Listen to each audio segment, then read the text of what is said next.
On a fait tourner ces modèles et s'est aperçu qu'évidemment, nous arrivons si à on attendait Ancenis. 2040, on ne Nous serait sommes pas la le 12 neutralité carbone juillet des véhicules circulant. 2021 et nous arrivons à Ancenis. Il est 13h35. Qui peut être associé à la réunion d'aujourd'hui. Puisque la difficulté, c'est qu'aujourd'hui en France, moins d'une voiture sur 10 vendue est une électrique. Oui, alors il y a le problème commercial, mais ça, à la limite, ça concerne des commerçants, ça concerne des concessionnaires. Et puis il y a évidemment, et c'est ça qui mobilise l'attention de la plateforme de la filière, il y a la question industrielle, puisqu'on sait que pour fabriquer un véhicule électrique, il faut quand même beaucoup moins d'heures de travail qu'il n'en faut pour fabriquer un véhicule diesel et même un véhicule essence. Et évidemment, l'inquiétude, c'est que le déclin de l'emploi, qui a déjà été très fort depuis 15 ans, à cause des délocalisations, ne continue désormais à cause de l'électrification. Donc il y a une mobilisation autour de cette question des technologies associées à l'électrique ou des métiers ou des investissements qu'il faudrait faire pour ne pas continuer à voir l'emploi décliner. Ce que moi je soulignerais quand même, c'est qu'il y a des demandes d'aide très très fortes de la part des industriels qui correspondent à beaucoup d'argent public. Ils demandent d'autre part que l'on baisse les impôts et les charges. Donc il y a peut-être une compatibilité entre cette manière de voir le rôle de l'État dans l'automobile, et puis accessoirement il y a quand même un défaut d'engagement sur les volumes qui seraient produits en France. Donc là, de la même manière, si l'État doit s'engager à la hauteur souhaitée par la plateforme de la filière, alors il faudra quand même que les constructeurs et équipementiers s'engagent sur une localisation d'activité industrielle et des véhicules.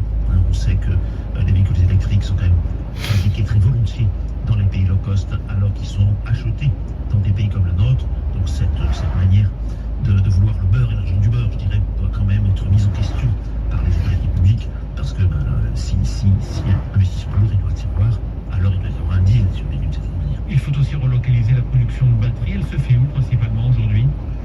Alors, on en est au tout début, donc la cartographie de la production de batteries n'est pas forcément significative de ce qu'elle sera à terme. On doit quand même noter qu'aujourd'hui, vous avez une grande partie de ce qu'on appelle les gigafactories qui sont quand même plutôt allemandes, parce que la construction de allemande est quand même beaucoup plus importante que la nôtre.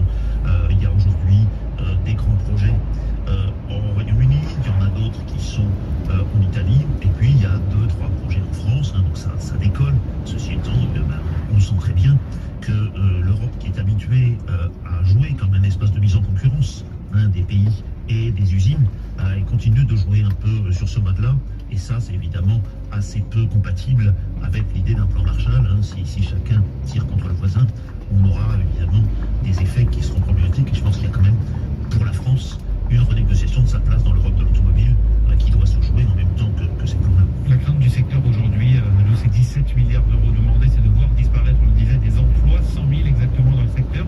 Il va falloir reconvertir ces milliers de salariés. Alors oui, effectivement, il y a deux problématiques. Il y a une problématique de localisation des véhicules. Donc évidemment, si on aide les gens à acheter des voitures qui ne sont pas assemblées en France, ça va précipiter le mouvement. Puis de toute façon, il y a des technologies, il y a des métiers qui vont être affectés, et il va falloir soit effectivement mettre en œuvre ces amortisseurs sociaux qu'on connaît bien, qui sont des prêts retraite, etc., soit tenter de trouver d'autres débouchés que l'automobile pour un certain nombre d'industriels, et ça c'est extrêmement compliqué, et ça demandera des aides significatives. Donc tout ceci c'est évidemment extrêmement inquiétant pour les bassins d'emploi concernés, pour les salariés concernés. Donc c'est évidemment logique sur la une mobilisation assez forte de l'ensemble des acteurs publics et privés autour de ces questions-là. Merci Bernard Julien, maître de conférence à l'université de Bordeaux et spécialiste. On va faire le tour du rond-point. Bouygues Télécom. Tina de Thiers souhaiterait trouver un forfait téléphone qui ne lui coûterait pas une fortune et qui lui permettrait de bouger tout l'été sur une tonne de hits sans limite. Eh bien Tina, tendez l'oreille, car voici une offre top pour chanter et danser non-stop.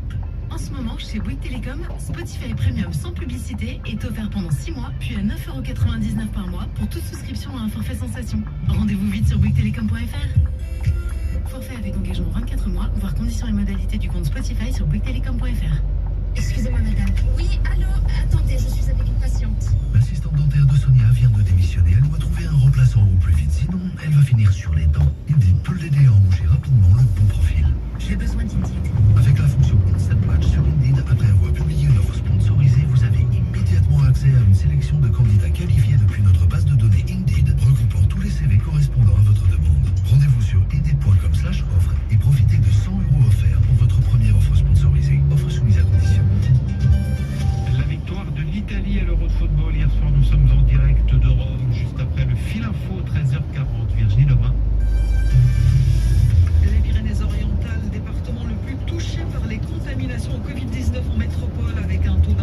France à 103 cas pour 100 000 habitants. Il était à 50 il y a quelques jours.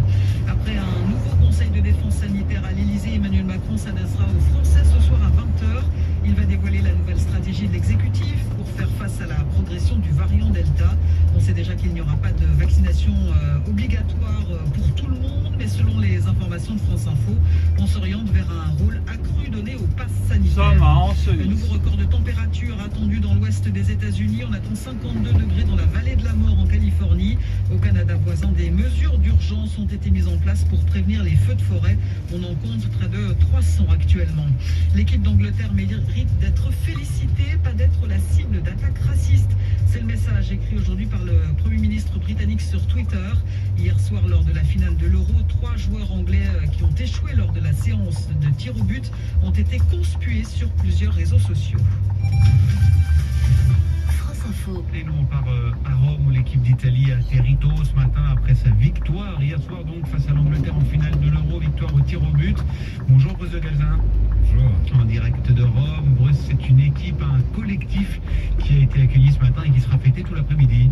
Ah oui, il n'était pas nombreux ce matin vers 6h lorsque l'avion de la Squadra Azzurra s'est posé à Rome.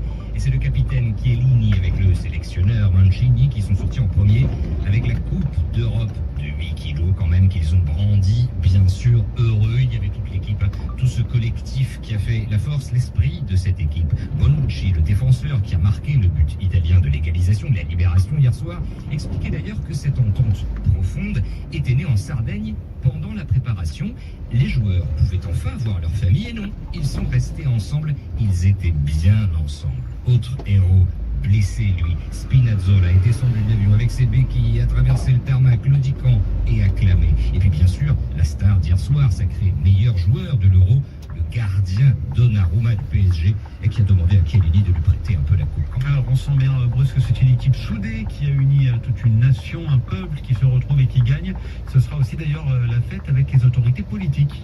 Ben oui, après sa descente de l'avion, la Squadra Azzurra a pris le bus pour rejoindre l'hôtel où les joueurs se reposent actuellement avant cette rencontre au sommet, encore une fois, avec d'abord le président de la République, Mattarella, qui était à Wembley hier soir, et puis ensuite le président du Conseil, Mario Draghi, qui lui n'y était pas, protocole oblige. Et si ces rencontres sont importantes, c'est aussi parce que certains, dans la presse aujourd'hui, évoquent encore un effet Draghi, lui qui a créé un contexte international favorable à l'Italie. Il a présenté son pays partout comme un pays sérieux et crédible, sa propre image a renouvelé celle de son pays et de toute une nation. Eh bien Mario Draghi avait préparé le terrain, dit-on, et c'est Roberto Mancini et ses Azzurri qui élèvent aujourd'hui l'Italie au sommet de l'Europe. Merci beaucoup Bruce de Galzin en direct de Rome pour France Info. Beaucoup de déceptions en revanche et une polémique en Angleterre au lendemain de cette défaite. Marcus Rashford, Jadon Sancho et Bukayo Saka, les 3 joueurs qui ont manqué leur tir au but lors de cette finale, eh bien, ont été visés par des insultes racistes sur les réseaux sociaux. Valentin Dulac, vous êtes à Londres, ces faits ont été dénoncés par le Premier ministre. Pour Boris Somme à Johnson, Le cette équipe Fourneau. d'Angleterre mérite d'être traitée en héros et non en victime d'insultes racistes. Les responsables devraient avoir honte d'eux-mêmes. Voilà ce que dit le Premier ministre. De son côté, la Fédération anglaise de football se dit consternée, dégoûtée par ces insultes sur Internet qui ont aussi été entendues autour du stade. Monica habite le quartier de Wembley. Oui, en effet. On était autour du stade et j'ai entendu pas mal d'insultes racistes de ce type. Il y avait beaucoup de violence, beaucoup d'objets balancés un peu partout. J'avais de l'alcool sur moi, mon fils aussi. Ça n'était pas vraiment sain comme ambiance, alors on est rentré à la maison. Sortons du fourneau. La police de Londres annonce aujourd'hui qu'elle est en train d'enquêter sur ces publications racistes qui, à vrai dire, existent depuis plusieurs mois en Angleterre. En mai dernier, tous les clubs de Première Ligue avaient boycotté les réseaux sociaux pour protester contre le harcèlement en ligne. Valentin Dulac, envoyé spécial de France Info à Londres. Le Festival de Cannes entre à partir d'aujourd'hui dans sa 2e semaine avec 2 films en compétition. Matteo Maestracci, l'un de ses films, c'est The French Dispatch, nouvelle fantaisie de l'américain Wes Anderson, tourné en Angoulême avec un casting encore une fois impressionnant. On commence d'abord par l'histoire. C'est l'histoire d'un journal américain fictif, le Liberty Kansas Evening Sun, qui envoie pendant une vingtaine d'années un correspondant dans la ville d'Ennui sur Blasé en France, rédacteur en chef joué par Bill Murray, propriétaire un magazine, The French Dispatch donc, qui ressemble beaucoup au New Yorker, combinaison d'exigences visuelles et de longs articles écrits par des plumes reconnues, comme des nouvelles littéraires littéraire. Chaque tiers du film est donc l'un de ces articles que Wes Anderson met en scène avec cette maestria visuelle qui le caractérise. Aucun détail n'est laissé au hasard, chaque objet a une importance, une utilité. On joue beaucoup sur les couleurs, la lumière, la composition des plans, avec une affection particulière pour le vintage. Et dans ce film, un amour manifeste pour la culture française. On suit ainsi l'histoire d'un artiste schizophrène qui peint et sculpte dans l'aile psychiatrique de sa prison, un leader étudiant champion d'échecs pendant une période qui ressemble beaucoup à mai 68, et enfin une histoire d'enlèvement du fils d'un commissaire d'une petite ville flanqué d'un chef cuisinier de grande renommée. Le film est du pur Wes Anderson, ce qui devrait donc cliver et laisser les spectateurs dans deux camps, ceux qui l'adorent et devraient encore l'aimer avec ce 10e long métrage, et ceux qui reconnaissent son talent formel mais s'ennuient un petit peu. Et enfin, on peut rappeler plusieurs noms du casting autour de Bill Murray, Tilda Swinton, Francis McDormand, Owen Wilson, Benicio del Toro, Timothée Chalamet, Edward Norton, parmi de nombreux autres. Et le film réunit aussi de nombreux comédiens français. Là aussi difficile de tous les citer, mais on croise entre autres Léa Seydoux, Mathieu Amalric, Lina Coudry, Cécile de France, Guillaume Gallienne, Hippolyte Girardot.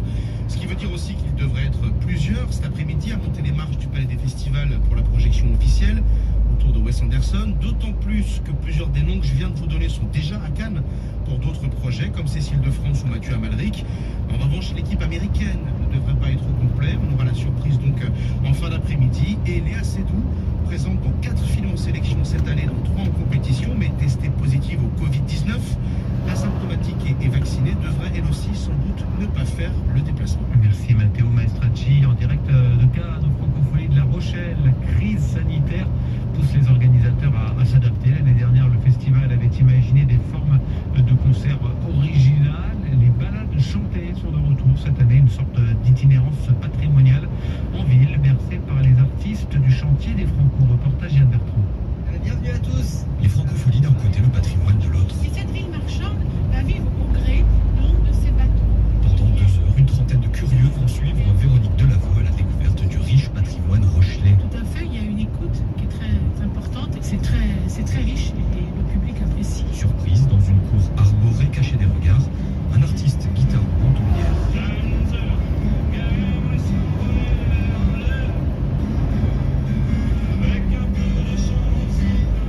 Zedouk, tout juste arrivé de Clermont-Ferrand. D'avoir aussi une certaine proximité avec le public, moi j'aime beaucoup. Hier j'ai joué sur une grosse scène où en fait il n'y avait que des petites familles assises, c'était trop bizarre, il n'y avait pas d'interaction. Là c'est bien parce que les gens peuvent parler, peuvent faire ce qu'ils veulent. Moi j'aime bien. Quelques pas plus loin, un cloître.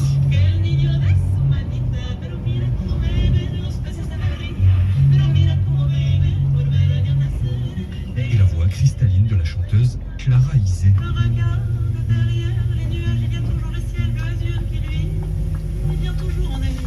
Sébastien Chevrier couve à l'année tous ces jeunes artistes au sein du chantier des Franco. Pas évident pour eux parce qu'ils sont dans un moment où ils sont plutôt en train de construire un live sur scène avec de la technique, tout ça. Donc ils ont dit bon courant, on y va, quitte à être dans un moment particulier, on accepte. L'année dernière on l'a testé, on est très heureux cette année de pouvoir le renouveler avec des artistes surmotivés. C'est aussi l'occasion pour eux de revenir un peu à l'essence de leurs morceaux quand ils les ont créés, construits, écrits dans leur chambre ou dans un studio. Ces balades chantées inédites rendent les visites plus légères. Elles permettent aussi de faire se côtoyer 2 univers, les guides conférenciers et les artistes qui ont beaucoup souffert ces derniers mois.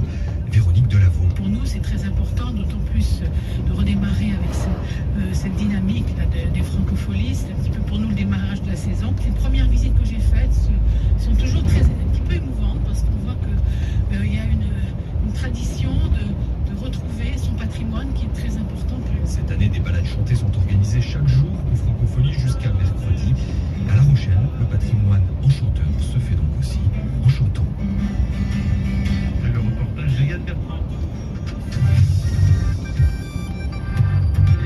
France Info, 10h, 14h. Victor Matet. Et à 13h50, le fil info, c'est avec Virginie Lebrun. Et de nouveaux remous après les soupçons de conflit d'intérêts visant le garde des Sceaux. Aujourd'hui, 2 députés démissionnent de la Cour de justice de la République. Ils refusent de prendre part à ce qu'ils appellent un semblant de justice avec la prochaine convocation d'Éric Dupond-Moretti. Ainsi, l'enquête en cours a pour objet d'obtenir la mise en examen du ministre pour qu'il démissionne. Alors le problème institutionnel est très grave car il s'installerait un contre-pouvoir illégitime, estime Naïma Mouchou, députée LREM du Val d'Oise et avocate de profession. Les derniers chiffres de Doctolib sur la vaccination sont encourageants. 212 000 personnes ont pris rendez-vous pour une première injection inscriptions ce week-end. C'est un record depuis un mois. Ça représente jusqu'à 40% d'inscriptions en plus que les week-ends précédents.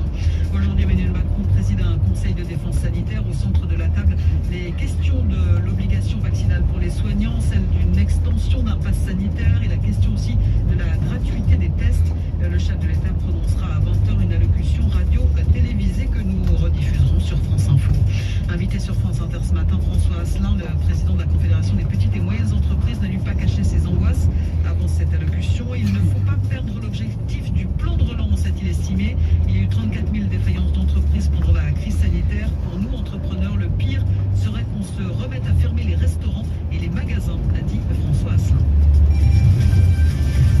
France Info.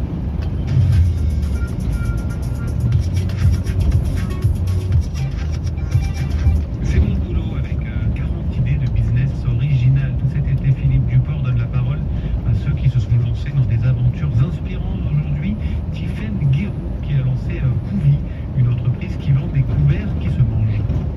Depuis le 1er janvier, les couverts en plastique sont interdits. Ça donne une idée à Tiffaine et à son associée Johanna, 30 et 29 ans. En 2018, elle lance Couvi.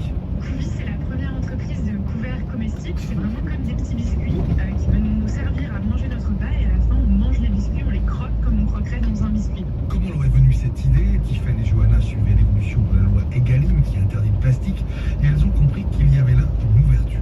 Quand on s'est intéressé aux alternatives aux couverts en plastique, on a vu qu'il n'y avait rien. Parce que le bois vient de bidon, qui n'était pas bon en bouche, parce que le bioplastique qui était autorisé au départ est devenu interdit, donc est rentré dans l'interdiction de la loi Egalim. Donc on a vu qu'il n'y avait pas grand-chose et que cette idée de faire des couverts en biscuits avait donc tout son sens parce que ça permettait de faire un produit qui est français, qui est zéro déchet, qui est bon et qui rassemble autour d'une solution positive plutôt que de diviser comme souvent dans l'écologie les sujets divisent. Alors là, on est dans l'industrie agroalimentaire, industrie et donc machines, procédés, investissement. On a mis 1 an et demi de recherche et développement avec Johanna pour pouvoir donc créer des couverts comestibles qui soient réellement solides et pas trop casse-dents non plus. Donc ça a été vraiment un équilibre à trouver. Et il n'y a pas de transfert de goût. En fait, quand vous mangez votre plat, votre salade, le goût du biscuit ne va pas interférer dans votre expérience du repas.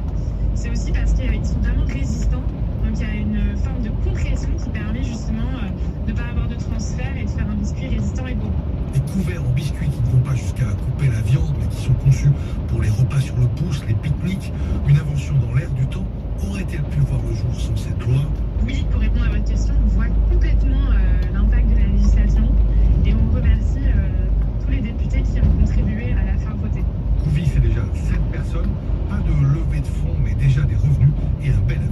Pour nous, l'avenir, ce serait que le comestible soit une alternative pour chaque repas consommé sur le pouce. Donc à chaque fois qu'on a l'idée de prendre un couvert en plastique, on pense à Couvi, ce serait absolument génial de pouvoir en arriver là. Tiffaine Guéroux avec vous, Philippe Duport, merci. Histoire d'info, c'est Nous sommes à Saint-Laurent-des-Autels. Le rendez-vous estival de Thomas Negaroff aujourd'hui, direction le pôle Sud. L'homme dont je vais vous parler aujourd'hui croyait avoir réussi un exploit historique. De cette expédition, Scott n'a pas voulu utiliser ni des chiens, ni des poneys historiques. Il en avait amené dans l'Antarctique, mais il ne les a pas utilisés. Pendant 166 jours, ces hommes et lui-même ont tiré comme des bêtes de somme leurs traîneaux, enfonçant dans l'air jusqu'au-dessus du genou, quelquefois jusqu'au ventre, dans les séracs, dans les crevasses, tombant, se relevant, tombant, ne mangeant que des rations réduites, suffisantes en principe, mais réduites, extrêmement réduites quand il s'agit d'un effort comme celui-là. Les techniques d'une traversée sont aujourd'hui à peu près les mêmes, sauf que nous avons des véhicules à chenilles, mais là je recrée un petit peu la technique que nous avons appliquée, Gessin, Pérez, Knut et moi, quand nous avons traversé le désert de glace du Groenland en 1936. Cette voix, c'est celle de l'explorateur Paul-Émile Victor qui commande pour la télévision en 1958 des images de l'expédition de Robert Scott, des images qui datent de 1911. On l'a entendu, l'explorateur anglais n'a pas choisi la facilité et l'avancée vers son but ultime, le pôle Sud, est incroyablement difficile. Les 5 hommes progressent dans des conditions climatiques dantesques, se nourrissent peu, s'épuisent vite, mais le jeu en vaut la chandelle. Être les premiers hommes à joindre le pôle Sud. Cette expédition Terra Nova est la seconde pour Scott qui, quelques années plus tôt, a mené l'expédition Discovery, également en Antarctique. Elle a couvert Scott de gloire. Le 17 janvier 1912, le pôle Sud est en vue. Mais aux grandes dames de Scott, une tache noire semble s'y trouver. En approchant, il n'y a plus guère de doute. Quelqu'un est passé avant eux. Le 14 décembre 1911, 5 semaines plus tôt, l'expédition menée par le Norvégien Amundsen avait en effet atteint le pôle Sud. Déprimé et épuisé, Scott repart avec ses hommes. En mars, il est pris dans une tempête de neige. L'équipage souffre terriblement. Quelques mois plus tard, en novembre, une équipe de recherche retrouvera les restes des corps de Scott et de ses camarades d'infortune. Les beaux perdants avec vous, Thomas Negaroff.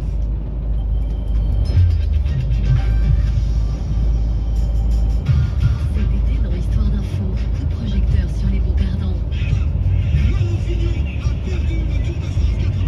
Ils sont artistes, sportifs, hommes politiques et sont passés à 2 doigts de la victoire. J'assume pleinement la responsabilité de cet échec en me retirant de la vie politique. Avec Thomas Negaroff sur France Info, redécouvrez l'histoire de Laurent Fignon, Richard Nixon, Raymond Poulidor, Rasta Rocket. Les beaux perdants, Thomas Negaroff dans Histoire d'Info, tout l'été sur France Info à 15h55 et 18h25. Napoléon, l'exposition. À l'occasion du bicentenaire de la mort de Napoléon, découvrez une exposition exceptionnelle et familiale. Plus de 150 pièces originales des plus grands musées sont réunies pour la première fois à travers un parcours immersif et pédagogique pour tout comprendre de la vie de ce personnage légendaire et controversé et d'une période clé de notre histoire. Réservation sur expo-napoléon.fr. Napoléon l'exposition, jusqu'au 19 décembre à la Grande Halle de la Villette à Paris, en coproduction avec la RML Grand Palais, partenariat France Inter.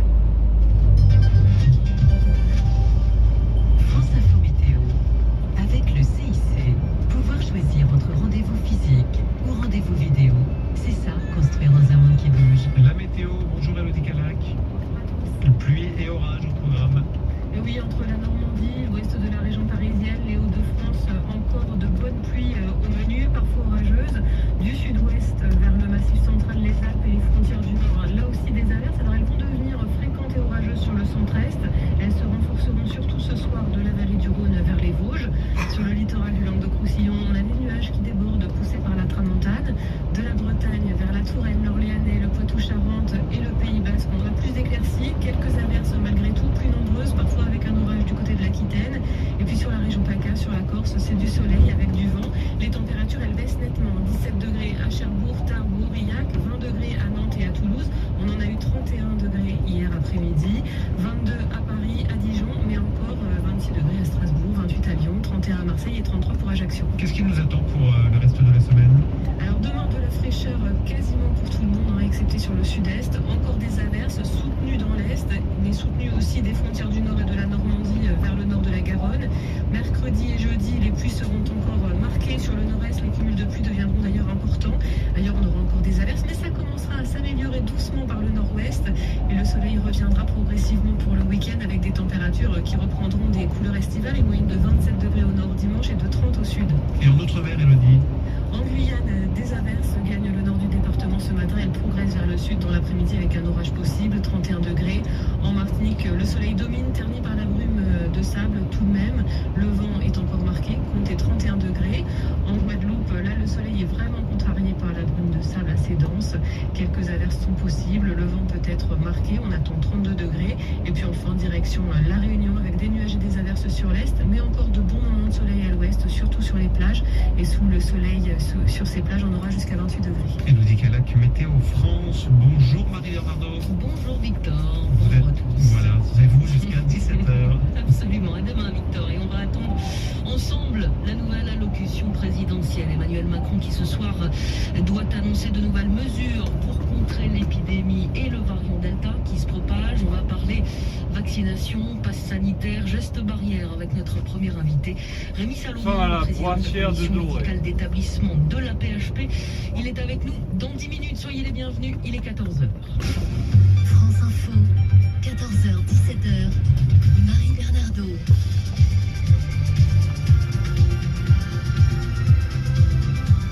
Et Mélanie Delaunay pour l'info. Le pass sanitaire demandé pour assister au défilé défilé du 14 juillet sur les Champs-Élysées à Paris. Ce pass sanitaire va-t-il bientôt prendre plus de place dans nos vies? La question était en discussion au Conseil de défense sanitaire à l'Élysée ce matin, tout comme la vaccination obligatoire des soignants. Emmanuel Macron annoncera donc les décisions prises à 20h, alors que le variant Delta accélère les contaminations. Sur France Info, Philippe Amouyel, professeur en santé publique à l'Université de Lille, appelle à accélérer la vaccination. Selon lui, 4 à 5 millions de personnes doivent se faire vacciner rapidement. Ce sont des personnes qui ont plus de 65 ans, dont un grand nombre d'entre elles ont des facteurs de comorbidité importants. Il y a également des personnes plus jeunes avec des comorbidités comme les personnes obèses. On sait que c'est ces personnes qui malheureusement vont faire des formes graves d'un variant qui est pour l'instant pas plus grave que l'alpha, que l'anglais, mais qui se contamine et qui se répand beaucoup plus vite. Ces personnes vont devoir être hospitalisées, malheureusement certaines aller en réanimation. Et c'est lorsqu'on commence à saturer les hospitalisations et les réanimations que là on va avoir à faire face à une crise sanitaire avec des restrictions comme on en a connu. Donc il serait important de cibler rapidement ces personnes. C'est ce qu'a fait par exemple la Caisse d'assurance maladie en proposant aux médecins de leur fournir une liste de leurs patients tellement vaccinés. Tous ces éléments sont à mettre en œuvre en juillet et août pour essayer de vacciner un maximum de personnes. Et les rendez-vous pour une première dose sont repartis à la hausse pendant le week-end. Selon Doctolib, 210 000 rendez-vous pris au plus haut depuis un mois.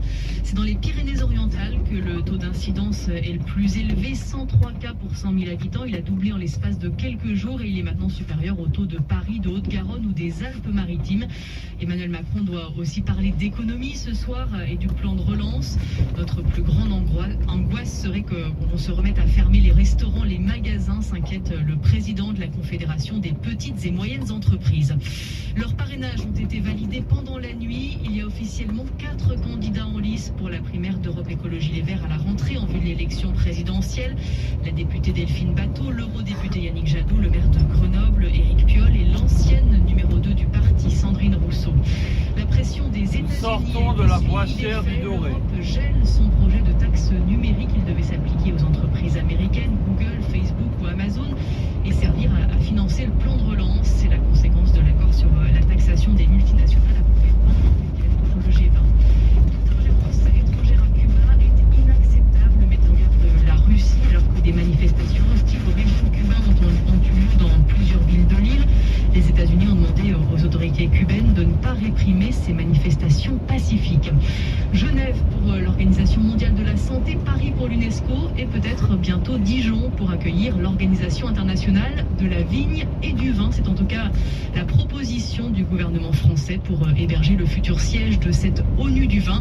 Reste maintenant à convaincre les 48 pays membres d'ici cet automne. Mélanie Delaunay pour l'info. Lundi 12 juillet, lendemain de victoire en Italie. Et quelle victoire! Les footballeurs italiens sacrés champions d'Europe à l'issue des tirs au but contre l'Angleterre. Cédric Guillou, ça faisait 53 ans que les Italiens n'avaient pas gagné l'Euro. La dernière fois, c'était en 68. Oui, c'est plutôt mérité ce sacre des Italiens parce que c'est l'équipe la plus joueuse, l'équipe la plus offensive du tournoi qui a été titrée. Cela fait d'ailleurs 34 matchs maintenant que les Italiens et celui qui les a relancés, leur sélectionneur Roberto Mancini, n'ont pas connu la moindre défaite. Alors hier, lors de cette finale face à l'Angleterre, la Squadra Azzurra a été menée, mais elle n'a pas paniqué, elle n'a pas renié ses principes de jeu offensif et elle a été récompensée face à des Anglais au contraire ultra défensifs qui se sont entêtés dans un football minimaliste et ils l'ont payé et c'est aussi leur sélectionneur d'ailleurs qui l'a payé, Gareth Southgate. Il s'est trompé durant le match, il n'a pas fait les bons choix de joueurs non plus lors de la séance de tir au but. Rashford et Sancho sont entrés en jeu en toute fin de match pour cette séance et ils ont manqué leur tentative, ou plutôt rendant-lui hommage. Gianluigi Donnarumma, le gardien italien, a repoussé leur tir au but et également celui du jeune Saka en sortant notamment 2 arrêts sur sa gauche. L'Italie a été sacrée hier soir grâce aussi à son jeune gardien qui a d'ailleurs été élu joueur du tournoi. Gianluigi Donnarumma, qui sera d'ailleurs, Cédric, sans doute un futur pensionnaire du PSG. Oui, on souhaite d'ailleurs bon courage à Mauricio Pochettino, l'entraîneur du Paris Saint-Germain, qui devra choisir pour garder les buts du PSG entre 2 des meilleurs gardiens du monde pour la prochaine saison, Keylor Navas et Gianluigi Donnarumma, même si Donnarumma n'a pas encore été officialisé au Paris Saint-Germain. Beaucoup se demandaient pourquoi le club parisien s'était intéressé à ce jeune gardien de 22 ans, Gianluigi Donnarumma, qui n'avait plus de contrat au Milan AC. Et bien on comprend mieux maintenant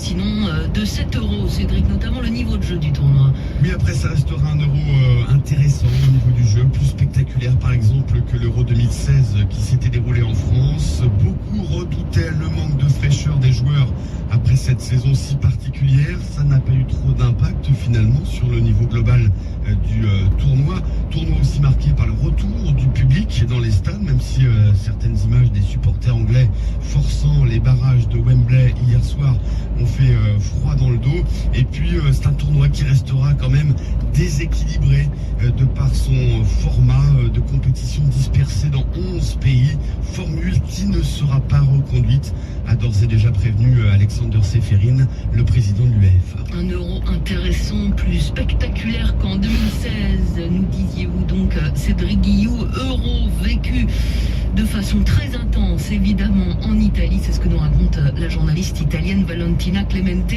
cofondatrice du podcast Calcio Espresso.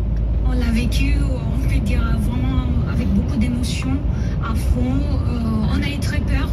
Nous arrivons à Valais, après les pénaltys ratés par Jorginho, on avait tous peur que les choses ils pouvaient changer de route. Et finalement, un peu de chance aussi, parce qu'il faut le dire, après c'était clairement Donnarumma qui a fait la différence. Bon, on l'a remporté et c'est parti la fête partout en Italie, vraiment dans les grandes villes comme dans les petits villages. C'était vraiment un retour à la vie. C'était vraiment une émotion parce qu'après tous ces mois de difficultés, et en plus, si on peut le dire, le 11 juillet, ça porte bonheur en Italie parce qu'il y a 39 ans, on avait gagné la Coupe du Monde. Et là, bon, on se retrouve avec une Coupe d'Europe que ça fait énormément plaisir. Voilà, ça portera doublement bonheur désormais. Certains sont peut-être encore en train de fêter la victoire à Rome ou encore à Milan. Est-ce que vous avez eu des échos de la nuit en Italie ? Oui, bien sûr, on a vu des images incroyables. En général, tout s'est bien passé, sauf des petits accidents, malheureusement, à Milan et dans le sud, où il y a quelques blessés. Mais sinon, en général, tout le monde s'est amusé.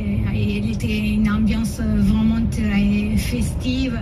Mais la chose vraiment que c'est touchant, on peut dire dans les grandes villes, c'est plus ou moins normal, mais c'est vraiment voir dans les petits villages les gens qui sont sortis à 1h du matin à faire la fête.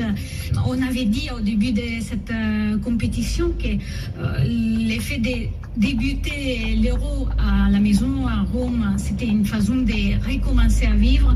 Voilà, hier soir, on a vu vraiment l'envie des gens de fêter.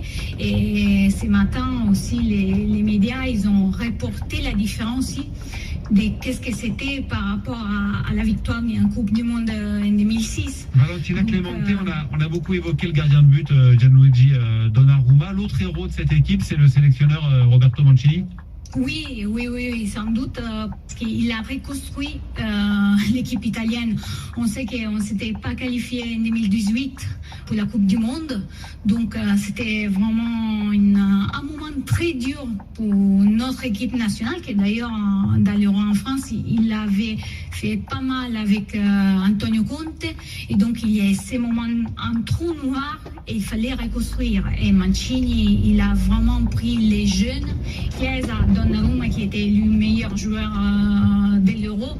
Bon, ça donne vraiment la cote des jeunes Italiens qui sont maintenant les futurs de cette équipe nationale. La journaliste italienne Valentina Clemente, elle répondait à Victor Maté. France Info, 14h, 17h, Marie Bernardo. Et Mélanie Delaunay pour le fil info, 14h10. Un masque sur le nez et passe sanitaire obligatoire pour ceux qui assisteront au défilé du 14 juillet après-demain sur les Champs-Élysées à Paris. La préfecture renforce les mesures de contrôle à cause de la hausse des contaminations.